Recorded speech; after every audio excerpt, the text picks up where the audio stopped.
ರಾಜ್ಯ ಕಾಂಗ್ರೆಸ್ನಲ್ಲಿ ಈಗ ಪವರ್ ಶೇರಿಂಗ್ ವಿಚಾರ ಸಾಕಷ್ಟು ದೊಡ್ಡ ಮಟ್ಟಿಗೆ ಚರ್ಚೆ ಆಗ್ತಾ ಇದೆ. ಈಗಾಗಲೇ ಮುಖ್ಯಮಂತ್ರಿ ಮತ್ತು ಉಪಮುಖ್ಯಮಂತ್ರಿ ನಡುವೆ ಒಂದು ಅಂಡರ್ಸ್ಟ್ಯಾಂಡಿಂಗ್ ಆಗಿದೆ ಅನ್ನುವಂಥ ಮಾತುಗಳು ಕೂಡ ಅನೇಕ ಸಂದರ್ಭದಲ್ಲಿ ಕೇಳಿಬಂದಿತ್ತು. ಸಿಎಂದೊಂದು ಮಾತಾದರೆ ಈಗ DCM ಅವ್ರದ್ದು ಮತ್ತೊಂದು ಮಾತಾಗ್ತಾ ಇದೆ.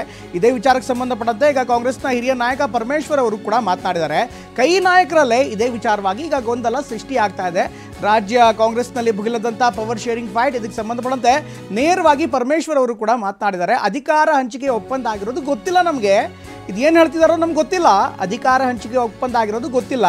DCM DK ಹೇಳಿಕೆಗೆ ಸಚಿವ ಪರಮೇಶ್ವರ್ ಅವರು ಪ್ರತಿಕ್ರಿಯೆ ಕೊಟ್ಟಿದ್ದಾರೆ.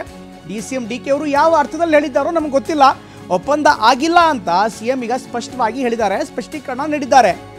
ಒಪ್ಪಂದ ಆಗಿದೆ ಅಂತ ಆದರೆ ನಾವೆಲ್ಲರೂ ಯಾಕೆ ಬೇಕು? ಇದು ಅತ್ಯಂತ ಪ್ರಮುಖವಾದಂಥ ಹೇಳಿಕೆ. ಒಂದು ವೇಳೆ ಒಪ್ಪಂದ ಆಗಿದೆ ಅಂದರೆ ನಾವೆಲ್ಲ ಯಾಕೆ ಬೇಕು? ಅವರಿಬ್ಬರೇ ರಾಜಕಾರಣ ಮಾಡಿ ಅವರಿಬ್ಬರೇ ನಡೆಸಲಿ ಬಿಡಿ ಅನ್ನುವಂಥ ಮಾತನ್ನ ಈಗ ಪರಮೇಶ್ವರ್ ಹೇಳಿರೋದು ನಿಜಕ್ಕೂ ರಾಜ್ಯ ಕಾಂಗ್ರೆಸ್ನಲ್ಲಿ ಹೊಸದೊಂದು ಸಂಚಲನವನ್ನು ಹುಟ್ಟಿ ಆಗ್ತಾ ಇದೆ. ನೋಡ್ರಿ, ಯಾವ ಒಪ್ಪಂದ ಆಗಿರೋದು ನಮಗೇನು ಗೊತ್ತಿಲ್ಲ, ನನಗೇನು ಗೊತ್ತಿಲ್ಲಪ್ಪ. ನಾನು ಯಾರು 2-3 ಜನ ಕೇಳಿದೆ, ಡೆಲ್ಲಿ ಒಳಗೂ ಕೇಳಿದೆ, ಇಲ್ಲೂ ಕೇಳಿದೆ. ಯಾವ ಒಪ್ಪಂದನೂ ಯಾರೂ ಆಗಿದೆ ಅಂತ ಎಲ್ಲೂ ಯಾರೂ ಹೇಳಿಲ್ಲ.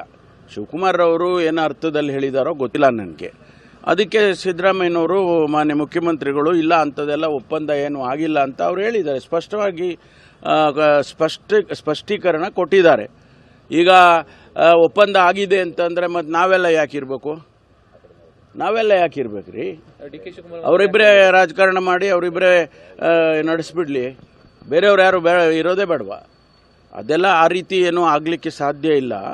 ಅದರಿಂದ ಹೈಕಮಾಂಡ್ ಅಂತಿಮವಾಗಿ ಏನು ತೀರ್ಮಾನಗಳನ್ನು ಮಾಡ್ತಾರೆ, ನಾವು ಯಾರೂ ಕೂಡ ಹೈಕಮಾಂಡನ್ನು ಬಿಟ್ಟು ಹೋಗೋರಲ್ಲ. ಹೈಕಮಾಂಡು ಏನು ತೀರ್ಮಾನ ಮಾಡುತ್ತೆ ಅದನ್ನು ಒಪ್ಕೊಳ್ಳೋವಂಥ ಜನ ನಾವು. ಆದ್ದರಿಂದ ಈ ಒಪ್ಪಂದ ಗಿಪ್ಪಂದ ಅವೆಲ್ಲ ನಮಗೇನು ಗೊತ್ತಿಲ್ಲಪ್ಪ.